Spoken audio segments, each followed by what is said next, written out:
E eu acho importante as pessoas começarem a identificar, olhar para o relacionamento, entender o que você está fazendo, né? Porque muitas vezes é mais fácil olhar para o que o outro está fazendo, mas o que você tem feito, então, para esse relacionamento estar ou não.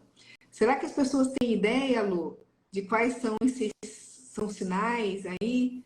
O que você acha? Será que as pessoas sabem disso?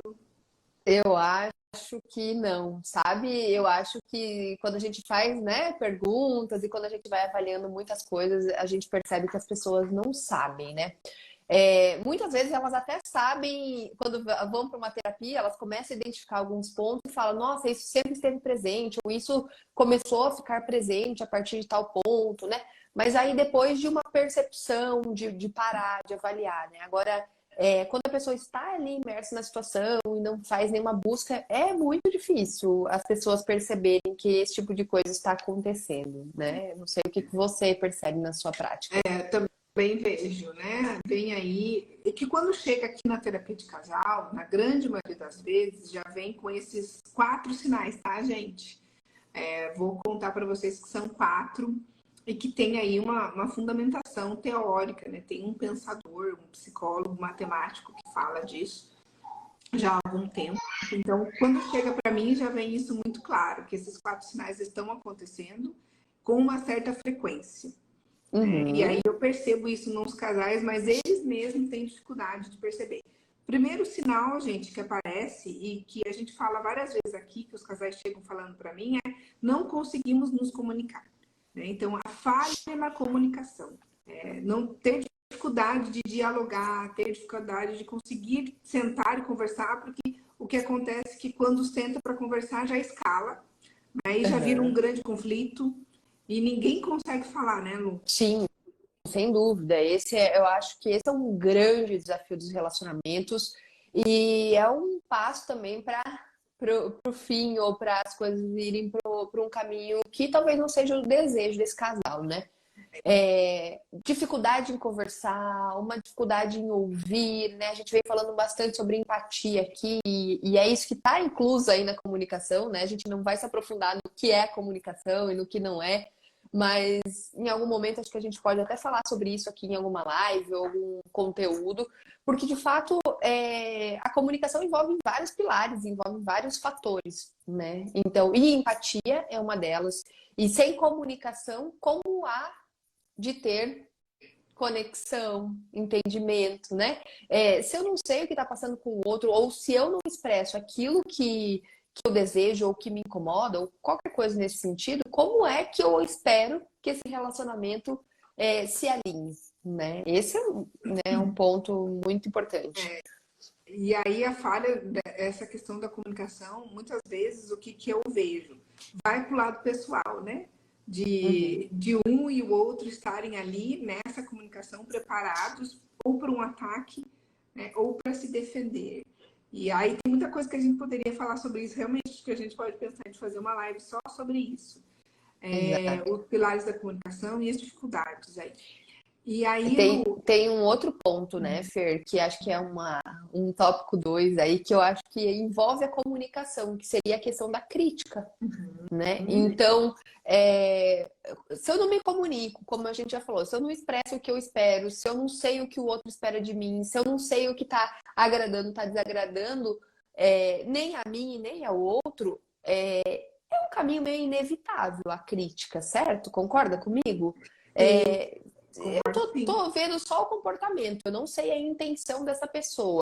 E quando a gente vê só o comportamento, é muito fácil julgar, né? Muito fácil julgar, né? Tanto as pessoas julgarem o nosso, quanto a gente julgar o dos outros. Porque o comportamento, muitas vezes, ele está distante da nossa intenção, né? Ele pode estar distante. Agora, se não houver essa troca, e aí a gente vê essa questão da crítica com punições, né? Isso é muito comum, né, nos relacionamentos.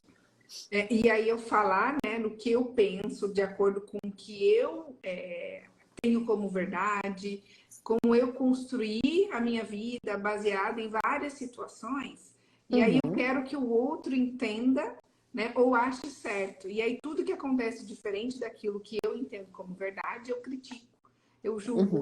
E aí isso entra, né, numa sensação muitas vezes que eu escuto de um casal, né? De um deles se sentir humilhado ou subjugado, e o outro, ele está dizendo que ele é superior, que ele sabe mais. E muitas vezes é isso, né? O fato da Uma gente falta de entender as percepção, coisas. né? É falta de percepção, de entender que os dois vão pensar diferente. São duas pessoas que pensam diferente, duas pessoas que foram criando estrutura psíquica, né? Para E viver. crenças, né? Crenças, visões de mundo, a cultura mesmo, o traço de personalidade, é um pacote de coisas que se você não tiver muito atento, e eu acho que a gente falou disso na live passada, se não me engano, nós falamos muito sobre isso, né? E na teoria todo mundo sabe, né? Todo mundo tem defeitos, todo mundo tem desafios. Agora, a minha pergunta para você é a seguinte, né? Como eu fiz na semana passada, você de fato acredita nisso? Porque se você acreditasse nisso, será que você julgaria tanto? Será que você criticaria tanto? Né? Então, isso a gente falou bastante na semana passada. Quem quiser acompanhar aí a live, essa live que a gente falou, acho que foi como lidar com os defeitos do outro. Mas, de fato, esse é um tópico interessante para a gente avaliar, né, Fer? No sentido de que existem, sim, visões de mundo diferentes. Agora, é claro, se a gente não tem uma comunicação, se a gente não está alinhado, se a gente não tem autoconhecimento, se a gente não expõe para o outro, a crítica é inevitável. A crítica é inevitável. E aí, assim, só voltando umas casinhas ali que eu pincelei e não concluí, é que quem fala sobre isso, né, o John Gottman, que é um psicólogo matemático, e ele fala muito sobre como fazer o amor durar, sobre os relacionamentos. Ele tinha um workshop há alguns anos atrás, ele tem um laboratório do amor em Washington, e ele fala, então, desses 4 cavaleiros do apocalipse dentro do relacionamento, que é a falta de comunicação, a falha na comunicação, a crítica, a defensibilidade, né? Quando você está nesse modo muito defensivo, e o desprezo. Então, olha como são coisas assim que muitas vezes a gente deixa de perceber, mas se você está muito tempo no teu relacionamento criticando, ou está preparado só para se defender, ou está desprezando o outro, não está conseguindo conversar, realmente a chance desse relacionamento dar certo ou realmente não ir para o divórcio é muito grande. Né? Porque para ter um relacionamento saudável, a gente tem que ter, além da empatia, tem que conseguir entender que o outro é um outro ser humano, né? Tem que entender que faz parte ele ter as falhas que ele tem, que ela tem.